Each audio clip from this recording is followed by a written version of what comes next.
O ministro da Fazenda, Fernando Haddad, endossou críticas do presidente Lula ao patamar da taxa de juros. As afirmações de Haddad foram durante um encontro do Diretório Nacional do PT, dias antes de uma reunião do Conselho Monetário Nacional, que pode revisar metas de inflação. A informação é da repórter Tainá Falcão, que tem os detalhes. Boa tarde, Tainá. Oi, Felipe, tudo bem? Boa tarde para você e para todos agora no Arena. Felipe, eu conversei com pessoas que estavam lá durante todo o dia nessa primeira reunião do Diretório Nacional do PT, desde a posse do presidente Lula. E o que chamou de primeiro momento assim, a atenção de quem estava lá foi o discurso do ministro da Fazenda, Fernando Haddad. Haddad, no discurso de hoje, endossou as críticas que o presidente Lula tem feito ao Banco Central em relação à política monetária do BC e também ao patamar da taxa de juros, dois alvos frequentes do presidente Lula, além do próprio presidente da instituição, Roberto Campos Neto. A interpretação que alguns aliados petistas fazem dessa fala de Haddad é que, ao falar do Banco Central, ao mencionar Roberto Campos Neto, ele está dizendo que o presidente do Banco Central não está acima do presidente da República, nem da política de governo. Um outro trecho interessante foi quando ele falou do Henrique Meirelles, ex-ministro da Fazenda, ex-BC no primeiro governo Lula. Quando ele fala que Henrique Meirelles traz essa lembrança, decidiu abrir mão do cargo de deputado federal, que foi eleito pelo Goiás, pelo PSDB na época, em 2002, para assumir a presidência da instituição a convite de Lula. Isso porque a gente sabe que dentro do PT tem essa visão dos mais próximos do presidente, do próprio presidente, de que há uma ligação muito íntima do Roberto Campos Neto com o presidente Bolsonaro e com o bolsonarismo. Bom, dito isso, eu também conversei com parlamentares que estavam lá para entender melhor em que pé que está a discussão em torno do requerimento de convite do presidente do Banco Central para a Câmara dos Deputados. Agora há pouco, o nosso produtor, Gabriel Irabazi, que está lá no Diretório Nacional, me informou que a presidente Gleisi do PT diz que tem consenso no partido para transformar o convite em convocação, ou seja, colocando mais pressão sobre Roberto Campos Neto. Mas, mais cedo, quando ainda era tratado como convite esse requerimento, perguntei a uma das lideranças: tem alinhamento? E o que eu ouvi foi: olha, tem no PT, na base de governo ainda não. Vamos discutir isso amanhã. Se tiver a maioria, apoio da maioria dos partidos que hoje compõem a base, a gente leva adiante para o presidente da Câmara, Arthur Lira. Eu volto com vocês. E o climão e a queda de braço entre o governo e o Banco Central, que tem como pivô do embate a taxa básica de juros, ganhou mais um componente nesta segunda-feira. O líder do governo na Câmara, o deputado do PT, Zeca Dirceu, convocou por meio do Twitter o comparecimento a atos pela redução da Selic e pela saída de Roberto Campos Neto da presidência do Banco Central. Ele escreveu, abre aspas, bancários do Brasil farão atos amanhã pela redução da taxa Selic, com palavras de ordem fora Campos Neto. Aqui em Brasília ocorrerá na frente do Banco Central a partir das 12 horas, fecha aspas. Muito bem, eu começo o debate aqui por Raquel Landim, que tem apuração. A gente está vendo aí há semanas já essa fritura do Roberto Campos Neto por parte do Lula, por parte de petistas, por parte das chamadas, muitas vezes, linhas auxiliares do PT também, nas redes sociais, agora com convocação de protestos. E Fernando Haddad, que precisa se equilibrar nessa corda bamba, porque ele também precisa responder individualmente pelos resultados da economia. Você vinha colocando aqui que ele, junto com a Simone Tebet, poderia ser um lado mais racional do governo em meio a esse furacão que também tem muitas hipóteses aí sobre a verdadeira intenção do Lula, se é emplacar diretores no Banco Central da cota dele, se é intimidar o Campos Neto para conseguir uma redução dos juros, para mexer também em negócio de meta de inflação. Explica para a gente, Raquel. Porque a fritura, Felipe, por enquanto, ela é retórica, né? Campos Neto tem mandato, o governo até agora não se mostrou disposto a mandar para o Congresso nenhuma mudança na autonomia do Banco Central, até porque não vai passar. Lira e Pacheco já disseram isso claramente. Então, o que ele tem de oportunidades pela frente? Fazer uma mudança na meta de inflação na quinta-feira, e aí no Conselho Monetário Nacional, que é quem define a meta de inflação, tem assento Fernando Haddad, Simone Tebet e o próprio Roberto Campos Neto. ou então é essa retórica do debate sobre os juros, como eles colocam, né? Essa busca desse inimigo. Como é que está se posicionando o Fernando Haddad? Ele está fazendo política. Hoje, no evento no PT, ele veio com esse discurso mais forte, bastante alinhado ao Lula. Segundo a minha apuração aqui, olha, em algum momento ele diz, olha, se essa taxa for mantida nesse patamar, compromete o crescimento. Reforçou aquela questão da ata e do comunicado, que ele não ficou chateado com a manutenção da Selic, mas sim com o que veio no comunicado, que foi quando ele teve ali um ponto de atrito com o Campos Neto. Então, ele veio com um discurso mais para a militância. Mas a apuração que eu tenho é que nos bastidores ele tem conversado, sim, bastante com o Roberto Campos Neto. A equipe dele está em contato quase que diário com o Campos Neto. E eles estão tentando... dele Haddad, para deixar claro. A equipe do Haddad. Eles estão tentando evitar ali um embate no CMNE, que é o Conselho Monetário Nacional, na quinta-feira. Por enquanto, ainda não tem uma definição se vai ou não reduzir a meta de inflação. Está avaliando, será que adianta você reduzir a meta neste momento? Já ajuda a cortar os juros? Tem muita gente que tem dúvida, acha que não. Então, Fernando Haddad está se movendo desses dois lados e basicamente fazendo política. Está com um discurso para a militância, muito alinhado ao Lula, mas está também fazendo pontes com Roberto Campos Neto. Hélio Beltrão, boa noite. Existe margem para mexer na meta da inflação e também nesses juros que está a 13,75%? Boa noite, Felipe. Boa noite, Raquel Sherazade, Raquel Landim, Joel. Felipe, o que a gente está observando hoje em dia no Brasil é um ataque frontal à instituição Banco Central. O Lula e o PT acreditam que, porque eles ganharam a eleição, eles podem atacar instituições de Estado, podem atacar agências reguladoras e fazê-las serem incorporadas na política de governo. E o Brasil, institucionalmente, não é assim. As agências reguladoras, o Banco Central, tem sua autonomia, sua meta própria e são instituições de Estado e não política de governo.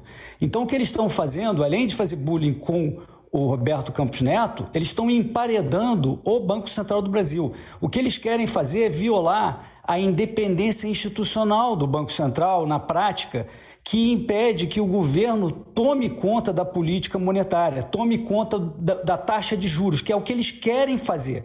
Então, a gente tem que entender que isso é um ataque coordenado, convocado pelo Lula e que o Haddad estava um pouco em cima do muro e agora resolveu aderir, né? Falando essa frase que não pode estar acima da política de governo. Veja bem que maluquice. É como se falar e que não pode, o Banco Central não está acima do presidente da República. Assim como o Supremo Tribunal Federal também não está acima do presidente da República, mas tem que ser respeitada a sua independência. E o Supremo também não faz política de governo. Então, a gente tem que respeitar essas instituições da República. Uma moeda sólida e forte é fundamental para o brasileiro, que tem um trauma histórico com a inflação.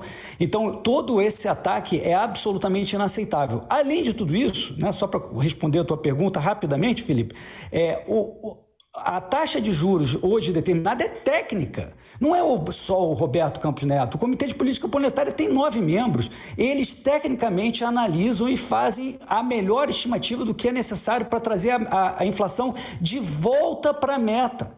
De volta para estar acima da meta. Então, os juros estão mais altos porque a inflação está acima da meta e assim tem que ser tecnicamente. Então, essa coisa aí de tentar mudar no tapetão, mudando a regra do próprio ano da meta de inflação, né, aumentando a meta de inflação do próprio ano, isso é um absurdo.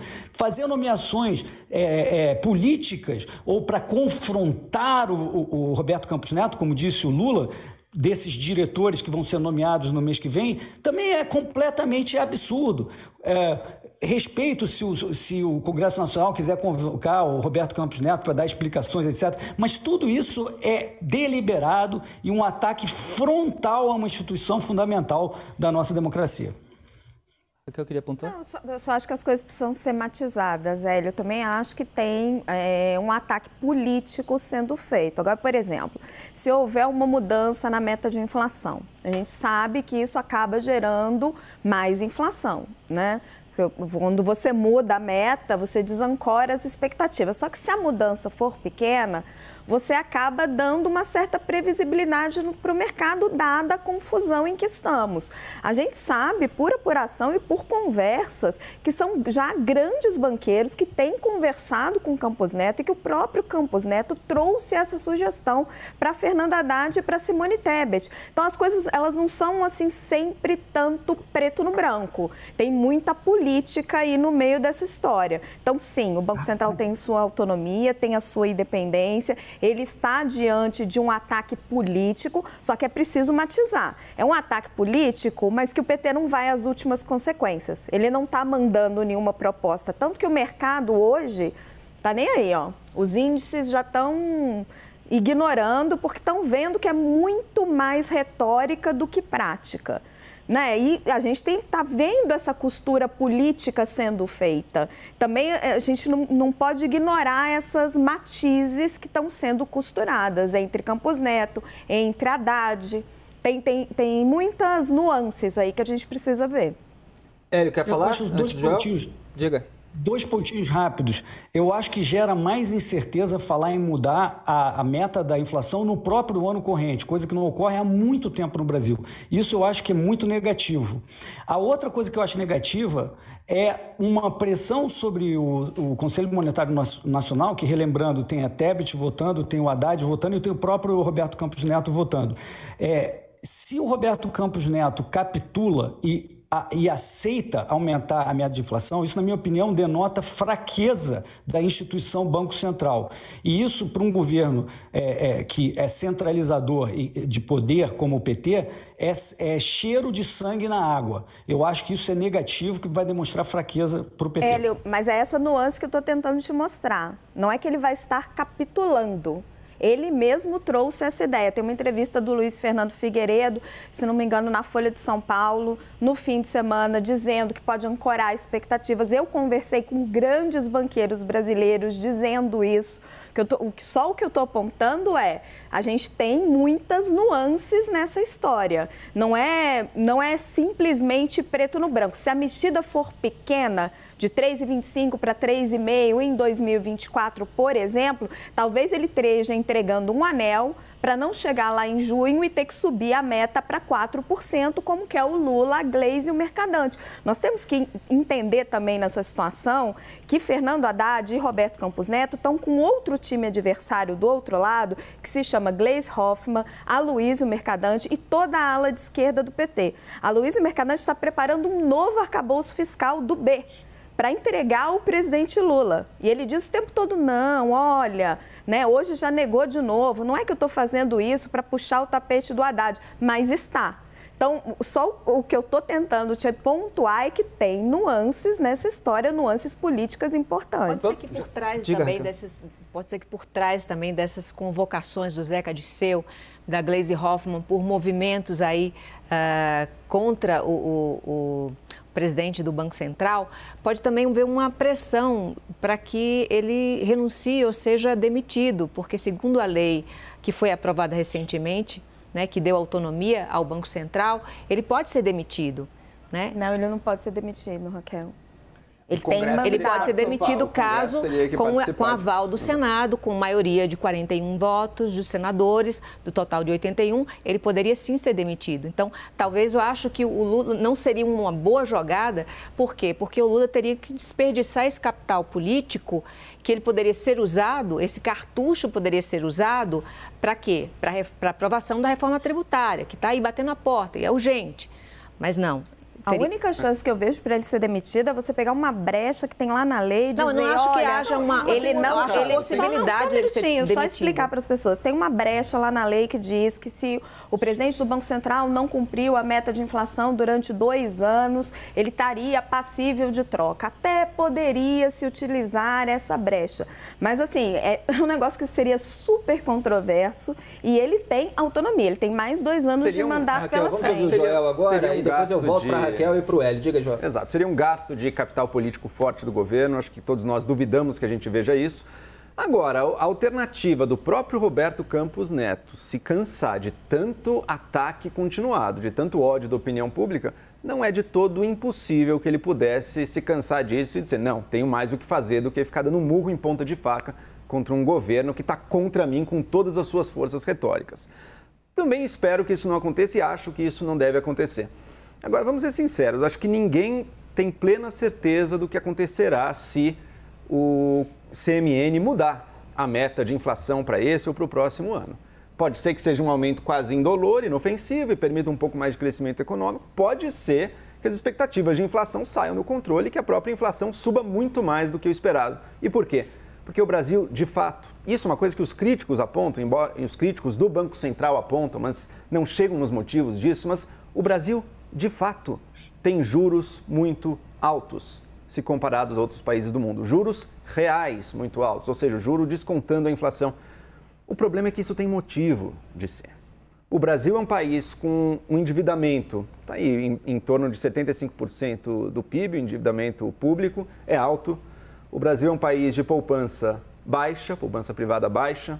O Brasil é um país que tem muito forte a cultura da indexação com a inflação, então a inflação já é incorporada nos preços de forma muito rápida, e isso fortalece a inflação. Por isso o Brasil, até onde a gente sabe, é sim um país que precisa de juros mais altos para controlar a inflação, enquanto muitos vizinhos nossos acabam tendo juros mais baixos. O governo, se ele estiver realmente interessado em combater a inflação... Esse é o ponto. Ele não estaria, evidentemente, nesse cabo de guerra infértil, nesse cabo de guerra improdutivo, nesse cabo de guerra que já cobrou o seu preço ao longo aí das últimas semanas e estaria aí sim preocupado, é a tecla que a gente bate sempre, preocupado em mostrar serviço do outro lado, mostrar serviço e comprometimento na área fiscal. Se o Lula, mesmo antes de apresentar os planos detalhados, tá? Ninguém está cobrando que agora, no primeiro mês de governo, já esteja tudo pronto, ou segundo mês de governo já esteja tudo pronto. Mas se o Lula, ao menos no campo do discurso, se comprometesse de forma mais clara com o ajuste fiscal brasileiro, eu tenho certeza que a gente veria danos como os que foram feitos pela retórica desastrada e belicosa do governo na semana passada. Esses pequenos ganhos poderiam acontecer e a gente estaria com muito menos incerteza no ar. Olha, Joel, eu gostaria que ele já tivesse uma proposta pronta, porque ele teve a campanha inteira para pensar. E sim, calma, você tem um mês de governo, um mês e pouquinho de governo. Mas enfim, é muito cedo. Um governo de cobrar também. É um governo que já governou ali durante 2 mandatos de Lula. Mas é um outro momento mandato de Dilma, é um outro momento político. Mas assim, também. Só o que eu queria colocar, pontuar, o Joel tem um ponto muito importante, que é essa recusa do governo em fazer o dever de casa. Que seria o dever de casa de você reduzir a despesa e aí sim você ter o cenário propício para uma baixa de juros. Mas eu acho que por trás disso, Joel, tem um fato ainda mais preocupante, que é a crença de uma fatia do governo que isso não é necessário. Né? Isso está muito explícito, por exemplo, nas declarações do André Lara Rezende, economista renomado, que trabalhou no Plano Real, mas que agora está trabalhando com o Aloysio Mercadante no BNDES, participando desse desenho, desse arcabouço fiscal do B. O que está por trás desse pensamento? É o que está num tweet hoje da presidente do PT, Gleisi Hoffmann, que ninguém investe no Brasil porque os juros são altos e aí com os juros altos ninguém investe, não tem crescimento, ignorando a razão pelo qual os juros são altos. Essa receita já foi testada.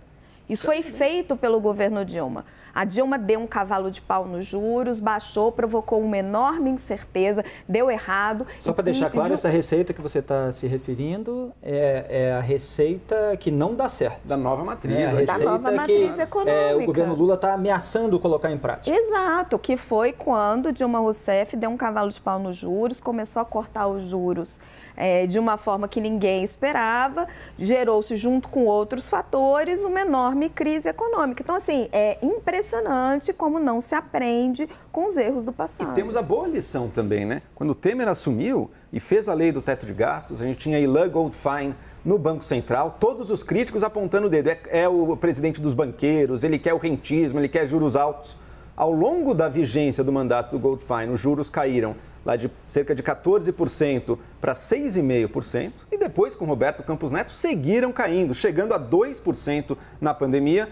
Aí algumas pessoas disseram que talvez fosse baixo demais, mas enfim, o fato é que o juros chegou até um patamar bastante baixo e, infelizmente, os problemas fiscais do governo, toda a incerteza inerente à economia brasileira e a esse tipo de disputa política que a gente vê agora, forçaram os juros a subir tudo de novo para tentar controlar a inflação. E se engana quem acha que ela está totalmente sob controle. A gente tem preços controlados de gasolina, a gente tem inflações muito diferentes, dependendo do lugar que a gente olha, enfim. A gente sabe que a inflação que os mais vulneráveis do nosso país sentem no bolso é muito diferente da taxa oficial. Enfim, é a situação que a gente se encontra. Diga, Raquel. A gente costuma ouvir muito isso no noticiário, que o Banco Central é um órgão técnico e que todas as decisões são técnicas, mas a gente está esquecendo de que também há outras opiniões técnicas também trazidas à mesa, trazidas à baila, e que falam que não é possível juros tão elevados. E não é possível que o Banco Central consiga também atingir uma outra meta, que é do pleno emprego, ou quase o pleno emprego, que também é uma meta do Banco Central, com juros nesse patamar. Nós saímos de um juros de 2% em 2021 e estamos em 13,75%. É um absurdo. Como é que o país vai crescer assim também? Então, assim, aí eu faço o contraponto aqui, como o Hélio estava lembrando aqui. Será que só pelo fato de ser um técnico no Banco Central, será que ele está acima de qualquer crítica? Acho perfeito, acho o debate importante, mas você não acha que esse debate fica mais difícil quando vira uma briga puramente política, claro, e de acusações, como tem sido feito? Não. Então, Hélio, só trazendo aqui para você pontuar, o Joel estava colocando ali o dever de casa, a nossa Raquel também, que o governo pode fazer para contribuir para baixar os juros. Quer dizer, aquela receita a gente já falou outro dia, inclusive, que foi adotada no governo Michel Temer, que é, em boa parte, oposta à que foi adotada no governo Dilma Rousseff, que resultou numa crise econômica ali que estourou principalmente em 2014 e levou até o impeachment. E o ponto que eu quero tocar é o seguinte, não é só que o governo não teve tempo ainda, porque o que os especialistas estão colocando, pelo menos de um lado, é que os acenos do governo são em sentido contrário. Quer dizer, como a Raquel colocou, você tem técnicos com uma bagagem econômica, mas que hoje estão do lado do Aloysio Mercadante, nesse cabo de guerra, inclusive interno, que estão legitimando uma fórmula que não é aquela vista como uma receita ideal para baixar os juros. E, claro, a inflação em torno desse dever de casa. Qual é a sua avaliação? É isso mesmo, Felipe. Eu acho que a Raquel e o Joel colocaram bem. A gente precisa aprender com os erros do passado. A Raquel lembrou da administração do Tombini no Banco Central, que baixou excessivamente os juros e causou inflação. E tem que lembrar da lição positiva, é isso que a gente precisa lembrar, que o Joel lembrou durante o governo Temer. Depois que nós passamos o teto de gastos, os juros rapidamente convergiram para um dígito e mesmo antes da pandemia estavam no nível de 5%, estável, sem inflação, muito tranquilo. O que o PT e os economistas do PT precisam entender é essa ligação entre você ter uma administração de contas públicas organizada e responsável com os juros. O que causa os juros baixos e estáveis, como a gente teve muito recentemente, em torno de 5%, um pouco antes da pandemia, depois veio a pandemia, é outra história, mas 5% é essa administração fiscal decente, e foi o que a gente tinha durante o governo Temer, e agora no PT, desde o início, mesmo com a PEC do estouro, já saiu do controle e a retórica só piora isso. Só queria fazer uma ponderação, Felipe, sobre esse duplo mandato que a gente fala muito sobre o Banco Central e veio principalmente com a lei da autonomia, né? Que é você perseguir a meta de inflação e também perseguir o pleno emprego. E o juro alto não permite o crescimento econômico. Sim, é fato, o juro mais alto dificulta um investimento no país, dificulta que as empresas invistam em novas fábricas e etc. Mas é um equívoco a gente achar que a gente só reduzindo os juros, nós vamos provocar a queda do desemprego. Porque se a gente fizer isso de uma maneira atabalhoada, sem conseguir moderar as expectativas, sem conseguir fazer o dever de casa que a gente precisa, o que vamos gerar é mais inflação. Nós vamos piorar a situação econômica, nós vamos gerar recessão e nós vamos gerar piora no emprego. Quem sofre mais são os pobres, é sempre bom lembrar. Exato. O que está no centro desse debate, que às vezes as pessoas não conseguem perceber, tem essa dificuldade para perceber, é que o juro é instrumento, ele não é solução. E aí, qual é o cerne do problema? É você achar que o Brasil não tem um problema fiscal. né? Você achar que tudo bem, você se endividar o quanto você quiser, que não tem um problema fiscal, que a dívida brasileira está confortável em 70%, 80% do PIB, sem perspectiva de reduzir. Esse é o cerne do problema. E você não entender que o juro é instrumento, você achar que, não, vamos baixar os juros para gerar mais investimento e aí vai reduzir o emprego, vai aumentar o emprego. Não é este o caminho, você precisa ter uma expectativa controlada e uma boa perspectiva de investimento para as pessoas terem confiança. Não adianta eu oferecer uma taxa de juros baixa para o empresário se ele tiver a percepção de que o governo é um desastre e de que não vai ter crescimento econômico. Foi o que aconteceu no governo Dilma Rousseff. Não teve crescimento econômico, ninguém investiu, não teve emprego.